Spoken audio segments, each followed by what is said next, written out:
What I saw on the negative side for the customer was this disconnect. We became so large, it was about the numbers that the individual maybe got lost in the shuffle because they literally were a number on my report. And invariably, though, this construction is bespoke, it is local, and it ended up falling on the local ops teams that I had. And invariably, I got to a place where I'm like, please, let's just not even bother office, have that customer routed to my local person, because what was happening is go into the call center. Hello and welcome to the Solar Maverick Podcast, where solar meets entrepreneurship and experience. I'm your host, Benoy Thanjan, so let's get into it.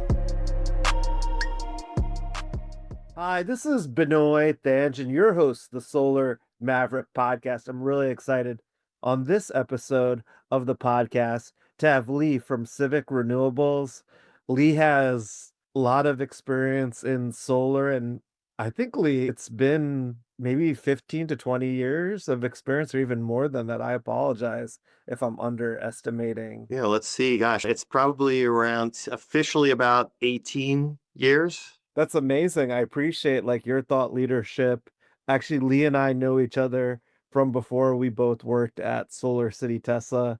It was great actually in the pre-interview to catch up because we haven't talked to each other in might be 15 years or 14 years since I spoke about SREX in the Northeast and just talking about people that we've worked with. It's interesting to me how everyone's still in the industry and everyone's doing a lot of interesting things. And you, Lee, are doing amazing things with your great background and experience.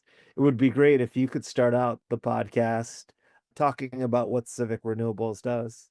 Yeah, thanks, Benoy. It is great catching up. It sparked a whole bunch of memories. I hadn't been there for a while, so look forward to continue talking. And after this podcast, probably reminiscing some more about some of those crazy days, because definitely being part of the run up to big solar, the both the pros and cons of that were obviously very important and meaningful for me personally. And I think a lot of folks who came at solar at the same time as we did. But yeah, so Civic Renewables is a group started about nearly 2 years ago with essentially the idea of getting back to some of the basics and thinking about how solar started. And I think, though, where solar is moving towards in many ways, particularly, and this is on the residential side of the equation, obviously utility and large scale commercial run, really much more and more large general contracting businesses are building high rises or whatever. But on the residential side, similarly speaking, I think to me, it's moving more and more into the world of home services, truly, as opposed to thinking about it as a tech company driven world. I think we're getting to a next generation of the life cycle of solar. And when you think back to the beginnings of solar, it really came down to high touch, high quality engagement, typically by small solar companies in their local market area that really built their reputation around doing high quality work and being part of the communities that they were from. And having that connective point and those relationships allowed them, frankly, to sustain themselves through the ups and downs that happened in the political dynamics. I grew up here in the DC area. I remember as a kid, the Carter administration putting solar on the roof of the White House. I remember Ronald Reagan taking it down. And then I remember Bill Clinton putting it back up. And we do removals and reinstalls. So if there's a need, we'll get involved in that. In all seriousness, the winds of change are constant. And if you're in solar, you have to appreciate that as part of the equation. But I think we're at a different place, certainly, than we were way back then. There's certainly a lot more to go in terms of our ability and the penetration rate of what solar can do. But there's 4 or 5 million systems out there now. There were probably 100,000 systems when I got into this business. We're at a different place. There's more of us. There's more knowledge. There's financial models. There's things that are part of this world that have made it really, truly a market, a place. And so for me, Civic is around, okay, let's go back to the basics of what are building blocks. And in the end, it's going to be around the people, in the communities that are delivering a good product and good service. And so I guess my tagline is make your local solar company better. And what does that mean? Well, there's a lot of these great things that are there, but there are a bunch of good things that have come out because of the large solar companies, SolarCity that we worked at, Sunrun, and obviously companies have spun off from it. whether it's in the finance side or tech side, Aurora, what have you. There's a whole host of things that are now allowing companies just to operate at a higher scale or higher capability than in the 80s and 90s. But the key thing that doesn't change, how good is the product that you're putting together? And that's really the installation at the end of the day. So in my mind, what we've tried to find so far and continue talk to companies that maybe it makes sense to put together are companies that have a reputation in their local marketplace for doing high quality work. They've got skilled people are engaged. They've been able to run a profitable business, and that there's an opportunity to leverage the relationships in the community that they have through referrals and other methods of acquisition that are things that we can bridge and hopefully take it to the next level. But at the other side of it is what things can we bring on the accounting, the HR, the purchasing, the quality QC approach. That's things I'm seeing as I'm talking to a lot of companies, like great people, but because it's small, they have maybe an Excel spreadsheet, maybe they have it maybe in Site Capture or some other platform, maybe, but it's not organized. As we try and build something bigger, like the best of those two worlds come together. Yeah, that is really interesting to hear because I feel like with your experience, you could really help a lot of these great local residential installers with putting the systems in place, with troubleshooting issues, as you mentioned, software, HR. It would be great if you could talk about, I feel like local installers have an advantage over a national. I know we talked about this in the pre-interview versus national sort of residential installers because of the lower customer acquisition cost. Quality, obviously, of installation is a big thing. Also, too, like a lot of companies go bankrupt during the time that the homeowner has the solar, and then they need work done, like operations maintenance. Can you talk about like why local installers, residential installers, if they're a quality, obviously, company, it's a benefit for them compared to a large national installer? And then if you could talk too about like the value that you're adding with Civic, but I feel like so you technically acquire companies, right? And then Yes. basically you put in like standard sort of processes, and it would be great if you could go into more detail about that. Yeah. So essentially, Civic at this point is, if you will, the holding company by which we're then acquiring companies that kind of fit the mold of what we're looking for. And I think constantly evolves because the market is evolving. And as we go to a local market, what works in one state doesn't necessarily work in another state. So we have to be mindful of really, what is going to be successful, what's going to be the mix of products and services and the messaging. And that is, I think, part of it. It's very hard. When we both worked for a California company, and the first day they turned on the website, they had a picture with a house with a palm tree, and it was February and there was snow on the ground. And trying to explain to a homeowner, around Baltimore who we were. There's so many funny stories like that you probably remember. I certainly remember it. Yeah. That's just nature, right? About how do you take a brand or how do you take a message and you bring it from one place to another? It's hard. So on a very high level, there's certainly that. But then there's the understanding of, what the complexity of the requirements are from the permitting authorities. We talked about SREX, how it literally took a year for a California company to even understand what an SREC was, which was really the single incentive that we had other than the ITC, most of the East Coast in those early days. There's a whole host of these larger things, but there's the simple things, which is knowing your community, having relationships with existing homeowners that maybe this is not the first install that you've done for them, whether they've moved or they bought a system from you 10 years ago and now they're thinking about adding a battery or upgrading. All that comes into being where you have a business that has a sustainability to it. And obviously sustainability meaning from a business standpoint, that they have lower cost of acquisition relative to the ability to have brand awareness in their local marketplace, having repeat customers or people who are willing to refer. I think that's an advantage that they have. And because the scale is smaller, the needs of the organization are smaller. When you have a national footprint that may have a call center with 500 people in it, one, they're detached because they're not physically in that marketplace. They don't have a connection to the products that they're offering. And you have to feed that 500-person call center. So you're so fixated on every day, like what you're selling, that creates a conflict between doing quality work from really delivering something that you want to have this ability to have a relationship that feeds you down the road, whether it's with that customer or with their family and friends. I think at the opposite, that's a lot of trying to tap into the marketing brand, if you will, side of it, is the companies we've acquired, each one have a different kind of angle thus far, and we're looking to figure out how we take some of those learnings and spread them across each of the other three companies, and we'll look at others.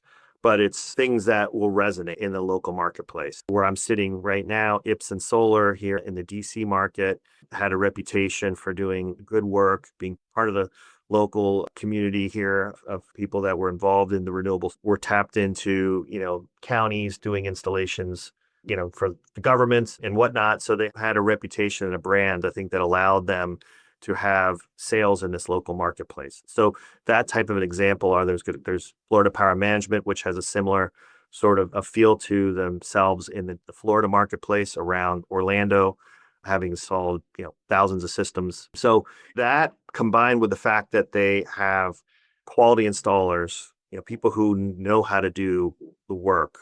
In almost all the cases, high percentage of battery installs. And these are not markets like California where, it's almost a requirement now. This is because they have a reputation for doing unique type of projects, adding different sorts of storage products, and having, those certifications with the battery companies, having people trained on how to do them the right way, that we end up getting service work either from those manufacturers to us, or just because of reputation that exists in the marketplace, that we get service work coming to us.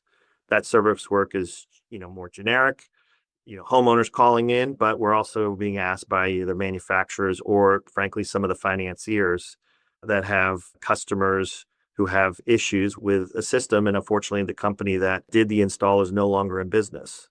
Many of those have been, well-known national or regional players that have gone out of business. And the customers are believers in solar. They did it for all the right reasons. Unfortunately, they're now in a bad predicament. If we can help them and the circumstances make sense, I see that as an opportunity as we go forward to do more service work. Yeah, that's really interesting. And there's so many different points that you made from it. And I can't imagine like how much you've learned from your experience, right? Obviously, you worked at SolarCity and Tesla, but you were acquired by them as the first sort of residential East Coast company for their strategy to move to the East Coast. Can you talk about what you learned from that experience? Because I'm sure that kind of helped a lot.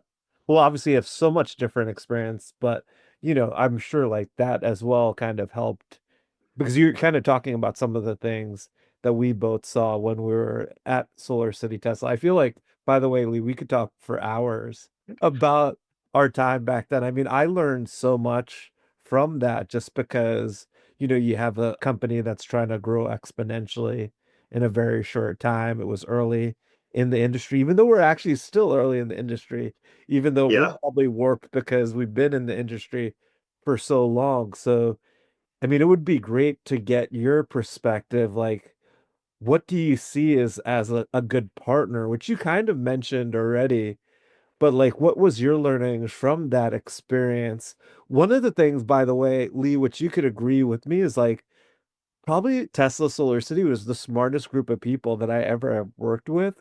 And it's amazing today when I bump into someone that I worked with there, like there's still that like bond and it's almost like we're back in that time period. And it's interesting because we're always trying to figure out how to partner on stuff and work together of a prior working relationship, which is not just of Solar City Tesla, but of Yeah. any company that you had a good experience. So I know this is a long-winded question, but it was really just to see like, obviously being acquired and then like what sort of learnings from that has helped you with obviously Civic Renewables, your latest endeavor. Yeah. Well, so when I think there were about a little more than 900 people at Solar City when we got acquired. And yeah, we were the first acquisition on the East Coast. And yes, it was a large company, but in the scheme of things, but we got to what, 15,000 people, I think is our peak. And the thing that was exciting was the technology that I saw. number one. The platform that we had, which was essentially the CRM that Pete Rive, built basically from scratch. I think he was the only one, but a lot of it came from his brain, was revolutionary from my standpoint. That really was one of the things that made me excited. Like, oh my gosh, like I could see on one screen 40,000 systems that were in the pipeline across the entire US. And I could drill down within like 2 clicks to any project to know what was going on. Like that was unheard of because I was running in like, 5 different spreadsheets, doing a huge number, which was like 10 or 15 installs a month, right? Back at over $8 a watt. Cash deals with a third party financier, basically like this loan product, interbank. That was what we had. And the combination of the technology and the platform pieces that they had put together, we're putting together, and obviously then the financing products. I mean, that was a big part of it. So as we were talking before, SRECs were what it was. The company I had started, Clean Currents, we actually started off trading SRECs. We came up with a sleeve essentially with the big utility here, Pepco, that we were the exclusive, provider of all RECs. So we would take from all this local solar companies that we knew, and it was, the local SIA conference was basically in somebody's basement. Peter Lowenthal, shout out to him, be a couple bottles of Pepsi and like a couple Domino's pizza. And that was the meeting. So it's like, hey, we had this thing. We'll take your SRECs. We're going to give you price certainty that you can give your homeowners, right? That was revolutionary, just to say price certainty on an SREC when nobody knew what it was or how to deal with it. And that really kind of got the ball rolling on thinking about, gosh, the only way we go to the next level is having financial products that make this viable for the average consumer. There's certainly people who write a check, but that's a small number when you start thinking about the average person being able to write a check for $30,000 is difficult. So meeting SolarCity was seeing all the technology that you could grow something at scale, having the financial products. On the other side of it was, though, I think, Pete and Lyndon, whatever, there's a lot of, different feelings about them. I thought they were brilliant and hard drivers. Sometimes, people on different ends of that equation. I got along with both of them, and they were willing to be adaptable. I mean, they were entrepreneurs, truly, to try and figure out how to expand. It took them a while, but they gave me a lot of latitude to operate in the way that I felt like it needed to be operated on the East Coast. So I had my guardrails, but then I could do what I needed to do in the local, markets of the East Coast. And Massachusetts, wildly different than Long Island, wildly different than Maryland, so on and so forth. So I think that in itself is part of the thought reality, which is you have to be open, as an entrepreneur. You have to be willing to go outside of maybe your permutations if there's a good idea. And somebody can conclusively describe, like, as we've got to create an SREC trading business here at SolarCity. We're literally leaving millions of dollars on the table because you guys didn't understand what an SREC is. And Benoy, you then set that up. So I think that's kind of elements that need to be in place. So if we put Civic together and we go into a new market, we've got to be listening to the people that are there. We can't say this is the only way to sell or install or market, what have you. We've got to be listening to the locals that have the knowledge of that marketplace and then figure out how we adapt the systems to what the needs are. So I think that's a lot of what I think I'm trying to pull here together. Yeah, for sure. That is so interesting. I think there's so many takeaways from it. Like, as I mentioned to you before, Lee, like the Solar Maverick podcast is about solar and entrepreneurship. And you provided some great nuggets of like, entrepreneurship. Really, it's listening, right? And getting feedback for the people who work for you. Obviously, they trust you, and then basically them adapting based on the feedback they're getting. I found Lyndon and Peter to really be, if they trusted you, they would listen to what you had to say. And they're all about transparency, which I appreciated, like the transparent conversations that we had. I think too, they also, had like obviously very high expectations, and they were always thinking really big and everything. For me, like it was challenging in a certain sense because I'm risk averse in a certain sense. But it's Well, they need that though, right? Because they need somebody to be the guardrails. saying that I was too focused on the risks of the SREC markets and whether we were able. It's interesting too, by the way, because the Pepco contract with Currents, I dealt a lot with Yuri from Soul Systems on that. Which I didn't realize that it was actually from currents, you know what I mean? The agreement was. So it's interesting because it's now connecting dots for me all these years later. So Yeah, we had no idea we were writing up. I think, so if it was bad, I apologize later, but we were just like, can we get this deal cut with mid-level executive at Pepco, and he signed it. yeah. But I So think the key is though, Lee, like that helped with the financing of these projects, right? Because the challenge with SREX, as you know, any environmental commodity, there's volatility in the pricing. And if you're able to basically hedge that in the back end, you're able to finance the project. Really, what made Solar City successful is the power purchase agreement, third party ownership. They were able to do some of the first, tax equity funds, which I worked on some of them, like convincing banks to move forward with it. And then it's a lot. First of all, Lyndon and I would talk about this. It's a lot easier selling to people. Hey, like you don't have to pay for the solar. You'll get a 20% discount on your current cost of electricity and it'll be guaranteed for 20 years. That's a lot easier sale than say, hey, you have to spend 20 to $30,000, but in 3 years, 4 years, there's no capital outlay, which I know you've heard a million times. So that was the difference. I think, being in a meeting with them where we were talking, and I think I did my best quarter, I had 50 sales in a quarter. And they're like, well, just wait till you're doing that a day. And I was like, what are you talking about? That's insane to think about that kind of volume. And you know what? We were doing significantly more than that 3 years later. There's all these offshoots we can take on what was going on to get there. That's probably another like 3 hours of conversations. But yeah, it really transformed everything. We went from a handful of installs a day to having literally hundreds of crews installing, 1,000 systems a month in Maryland from doing 10 or 15 just a few years earlier. It really was quite staggering to see the changes. And it goes back to for the sure, financial Lee, I would certainty, say having a product. for sure. And you had to feed the beast, as you mentioned. Like you have all these people and all these fixed expenses, right?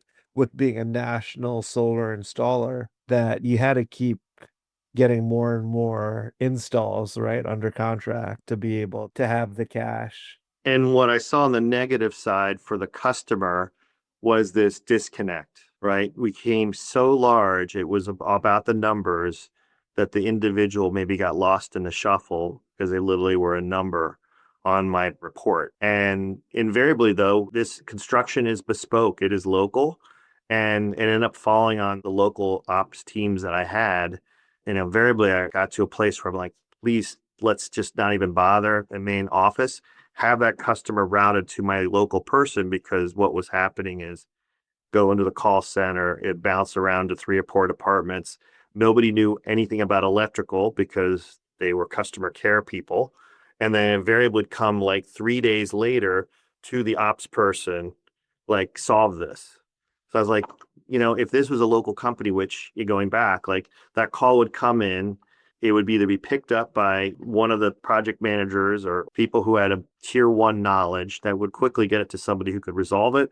And then we could roll the truck, or, half the time solve the fact that their router would need to be unplugged and replugged in just to get the system operating or visible. But that may take 4 or 5 people at SolarCity to ultimately get to the same resolution, because we just got so big. We have so many systems in place that we kind of lost track of the customer. So that's my sense of it. If we can keep the conversations as much as we can happening at the local level, where you've got more highly trained people who are engaged in the process, that'll be a better user experience, consumer experience, than what happens at the large companies. Yeah, definitely. That is such a great point, Lee. I thought it was interesting, Lee, your origin story into solar.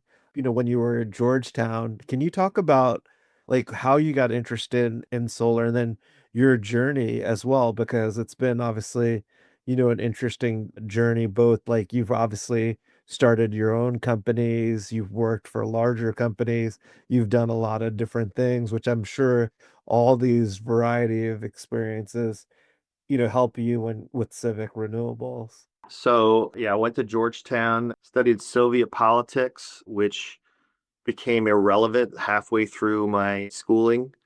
though it's very relevant now. It's become more relevant again, though it's obviously different context and different people. But yeah, so while, being at Georgetown, there's a place they call the Red Square, and above it is the ICC building, which has a solar array that was built as part of it, I think in maybe the early 80s, I believe is when the building was constructed. And I think within 5 years, it wasn't working. Yeah. And there was nobody to service it. It's literally today, you would go to Georgetown, this building has, I don't know, 1,000 panels on it, built, probably like 50-watt panels. I mean, it's a very old system, but it doesn't work. And that was kind of something that always struck me. And people were like, so what are you going to do? And I'm like, I'm going to start a solar company. I'm going to fix this. Ha ha ha.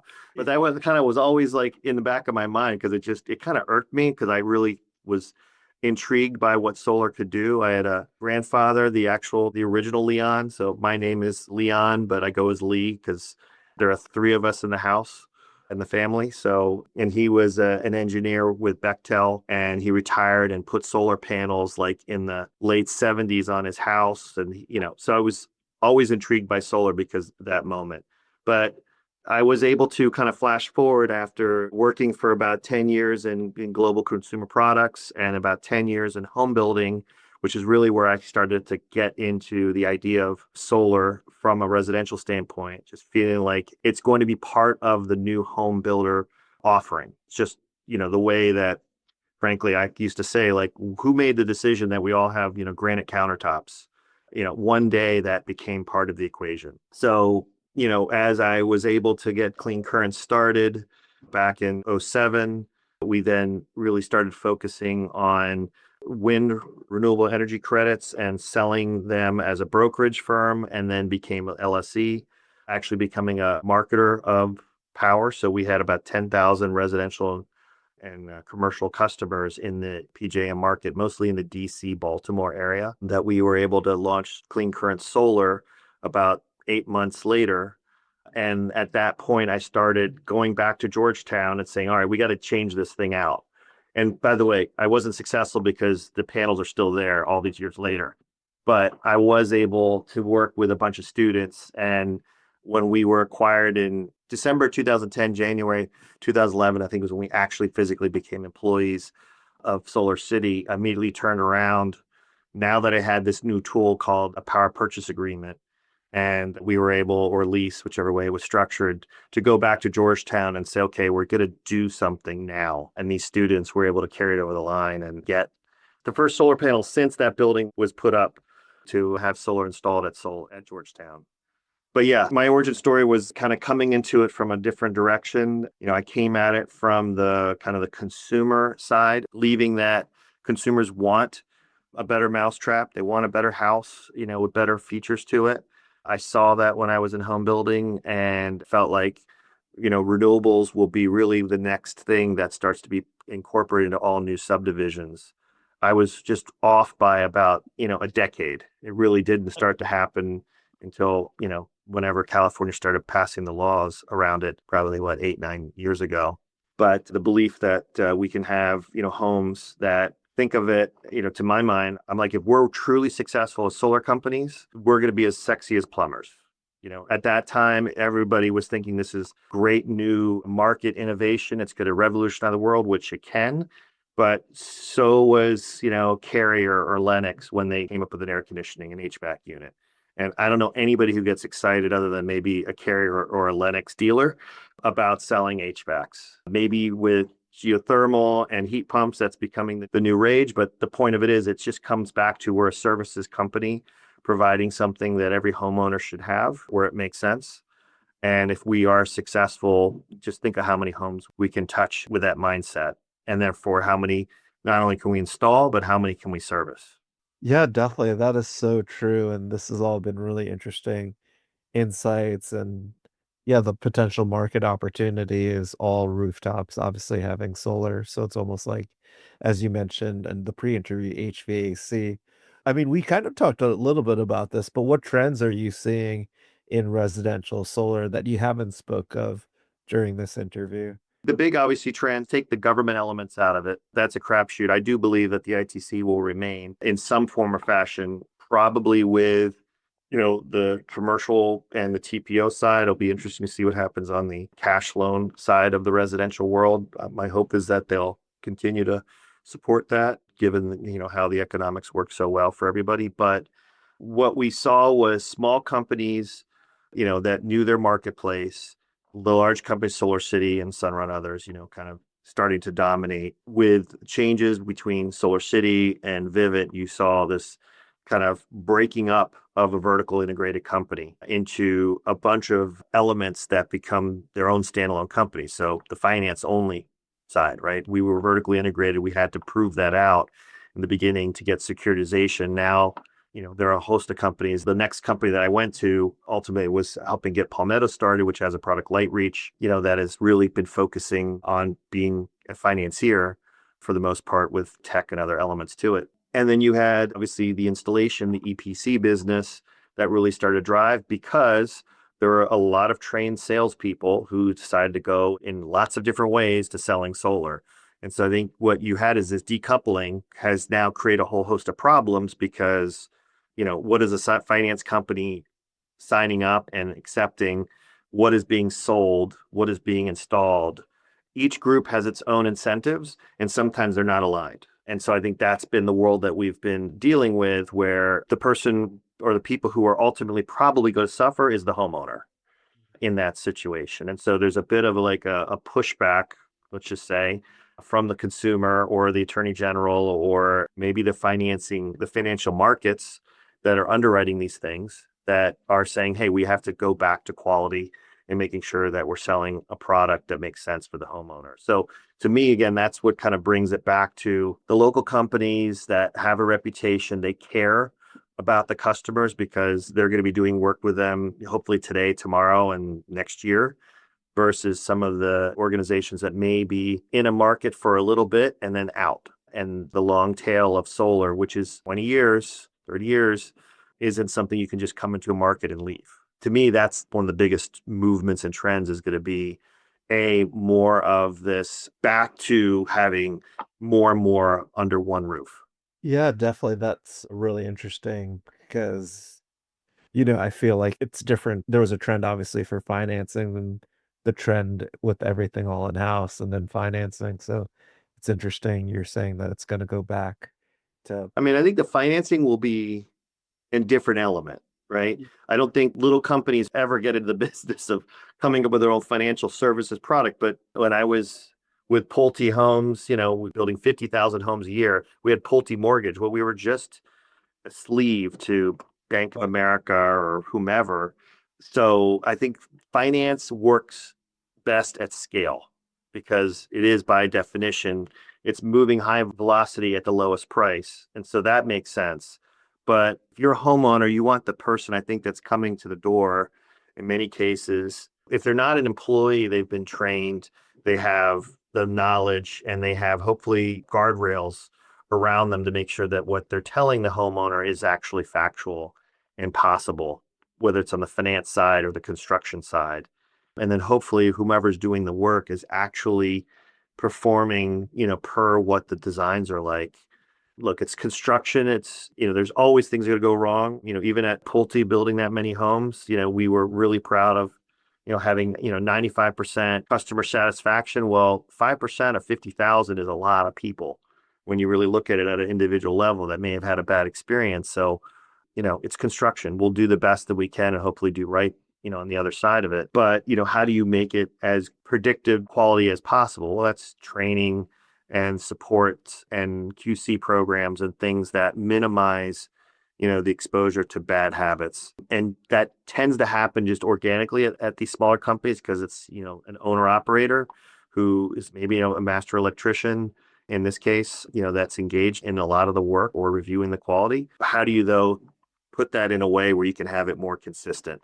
And I think that's where some of this has been kind of missed with some of these, larger national companies that have expanded through networks or through a goal just to put as much glass on the roof, irrespective of the quality of the workmanship. Don't get me wrong, there's some of the largest companies, I can't shout out to them necessarily, but they know who they are out there, who I worked with for years and years, and you knew some of them too, that are focused on quality and have some of the best people in the business working for them that are at large national companies, and they really are trying to get it right, but they will kind of, without it saying it, they'll admit that there's challenges, particularly in the engagement between what, the sales side is saying and doing and what they're actually able to perform. But so there will be winners, on the big side, but just like in hardware, there is Home Depot and Lowe's, but there are a whole lot of small, Ace Hardware, True Value hardware stores that are also operating and doing good service to their communities. There'll be a kind of a mix of those two. Yeah, that is really interesting trends. I appreciate you sharing it, Lee. And then for the Northeast and Mid-Atlantic residential solar market, are you seeing a lot of incorporation of energy storage? It's definitely picked up. I think, it's been more kind of, I'd say, pocket and economically driven. So, the Florida market has it because of resiliency to storms. There's a spike every time there's a hurricane, in inquiries. People who already have solar are now wanting to add it on.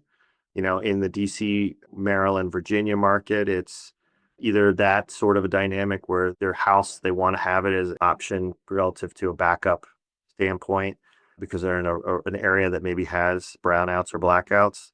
It's not been because of like the VPP world. I think that's happening in certain utility jurisdictions, like in North Carolina, where that becomes the focus.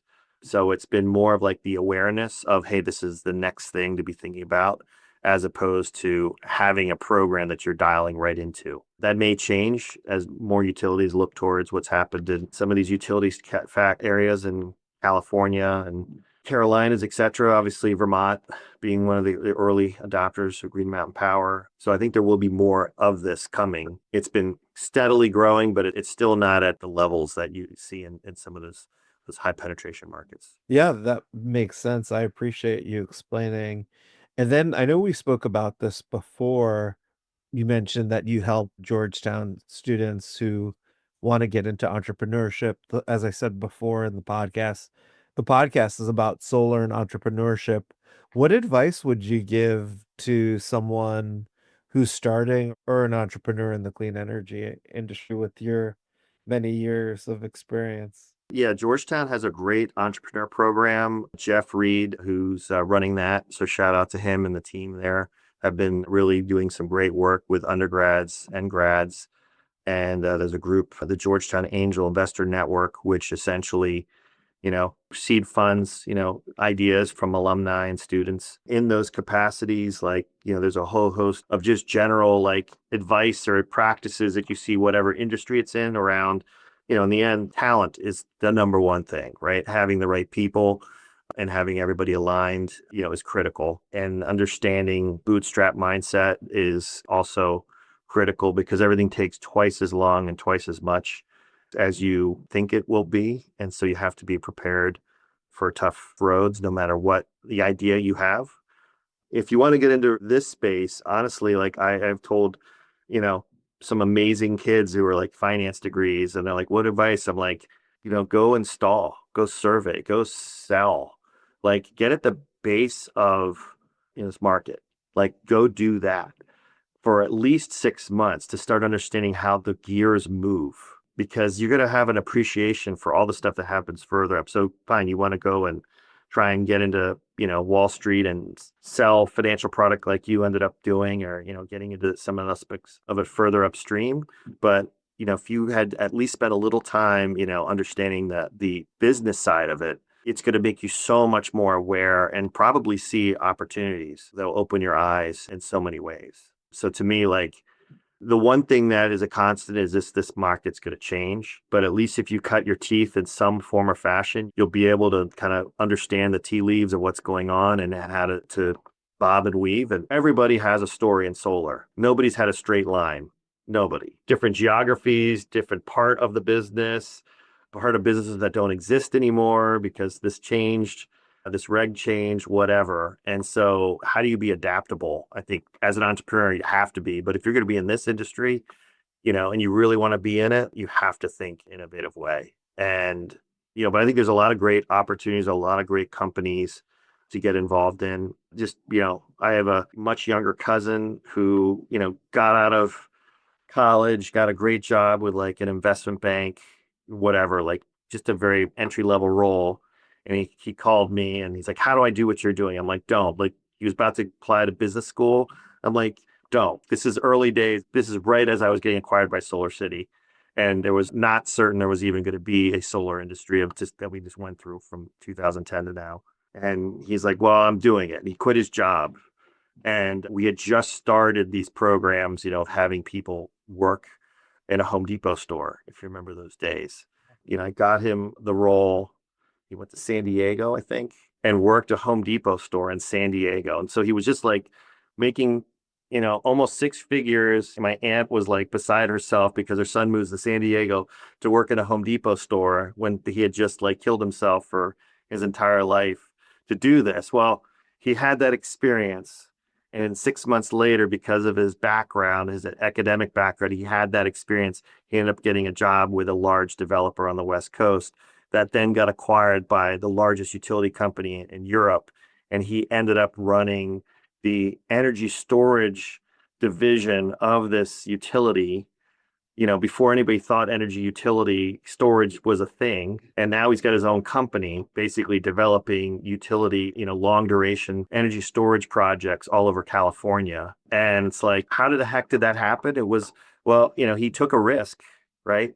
He literally like jumped out of the world that he was in. It could have gone badly, though he probably would have ended up coming back and doing what he was doing, a couple years later. And then he just had to be creative. And because of it, one opportunity opened up the next door and the next door. And two of those companies are no longer around anymore, that he went to. He kept on moving forward and seeing what the next hill, he's walked over the next hill to find the next opportunity. So I'm totally impressed with him because of what he's done. His name is Justin Alvord. So if he hears this, Justin, he's an amazing guy. And, he's really taken a path as truly an entrepreneur by pushing and trying and growing. Yeah, that's an amazing story. And that just tells you if you're smart and you're adaptable, you'll always find a way. Also, the downside is, too, he could always get another high-paying investment banking job. My background's in finance, and when I started my own company, if it fails, worst case scenario, I could always get a high-paying job. So, but still, that's amazing to hear. He took the risk, and it really successful.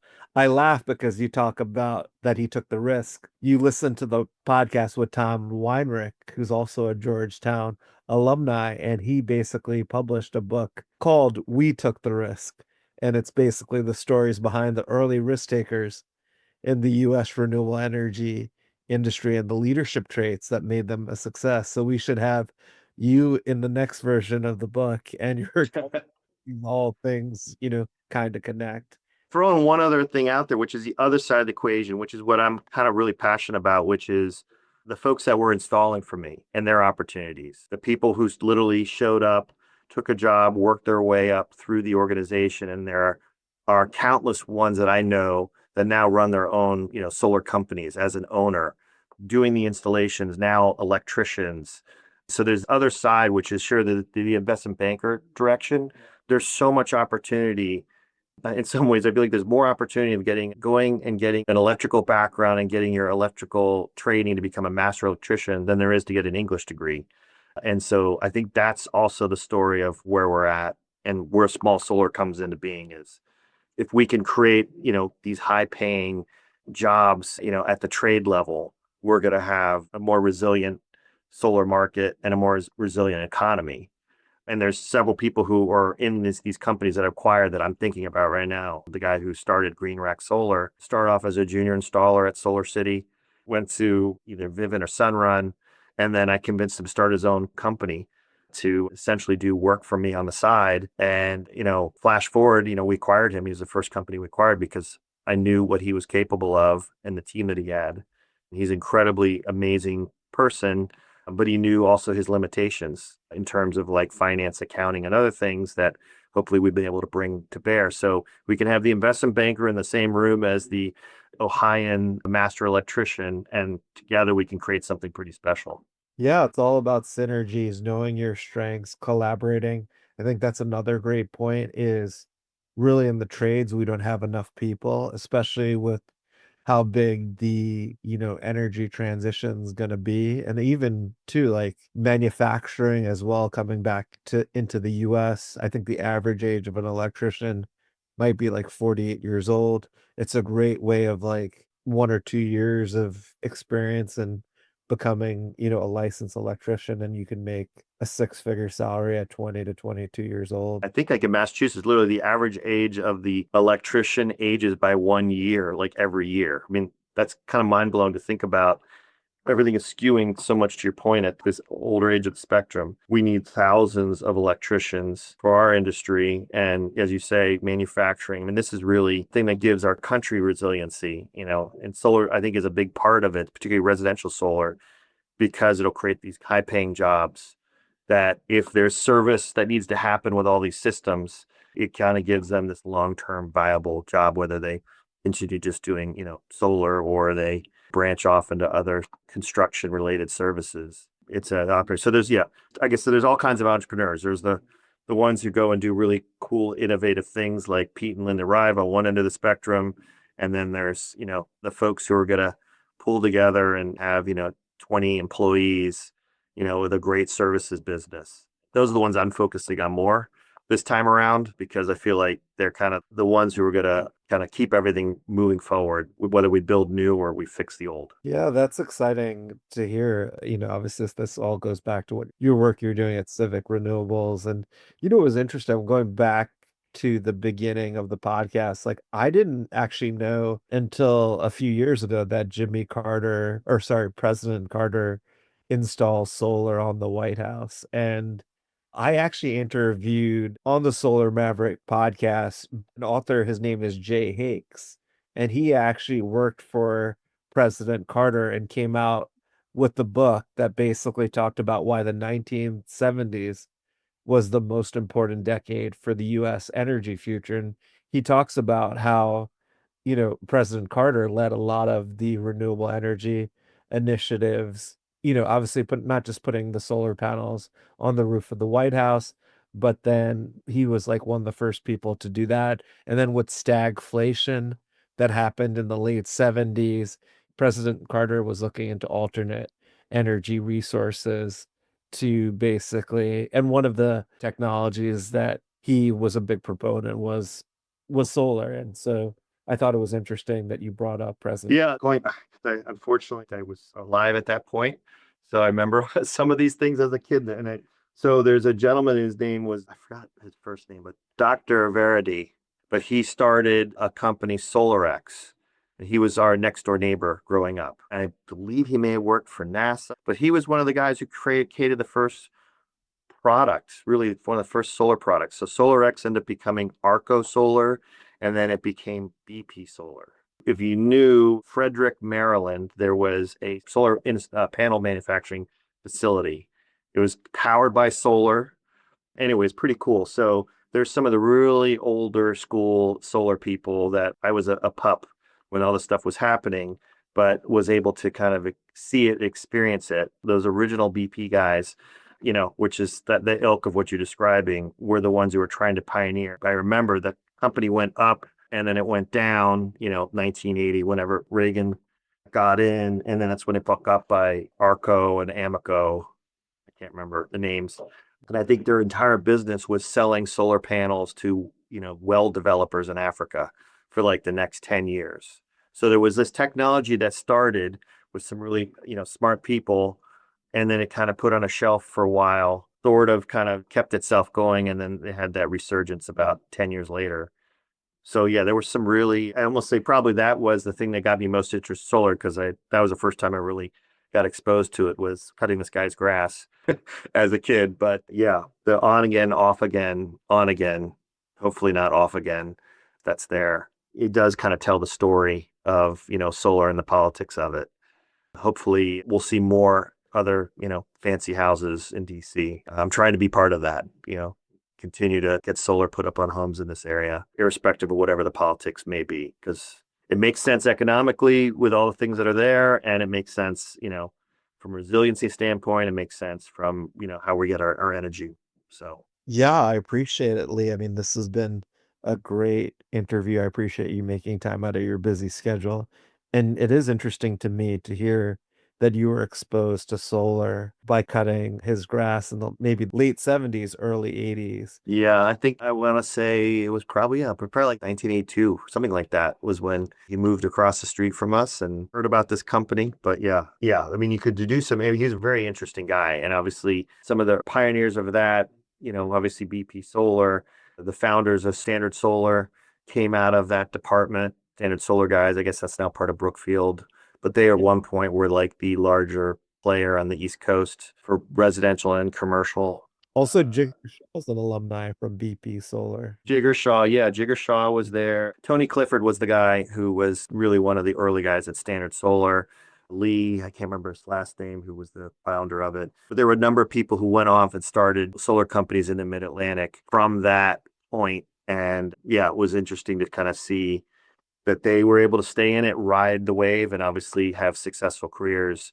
It just maybe took a little bit longer than any of them had anticipated, but they had the fever for it. They believed in it. They're passionate about it, and they're willing to stick it out. I think we all have to be thinking that way. We have to stick it out or convince people that we're at a place where there's so many good jobs and so many good things coming out of it that it continues. Yeah, definitely. I think that's a great way to end the podcast.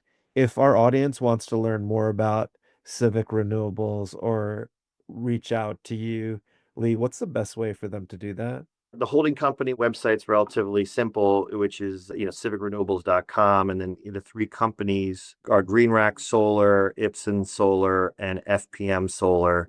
Obviously, they're at the local levels, and a lot of the good people that are actually getting the work done are at those three locations. And yeah, they could reach out through any of those, and happy to chat with them. Obviously, I'm on LinkedIn, so always could find me there too. Yeah, and we'll have that on the notes of the podcast as well. Thank you, Lee, for making time. It was a great interview. I look forward to staying in touch and keep doing the great work that you're doing. And you're one of the original Solar Mavericks, and keep the great work going. And I'm excited to hear what you're doing. I think you could add a lot of value to these companies.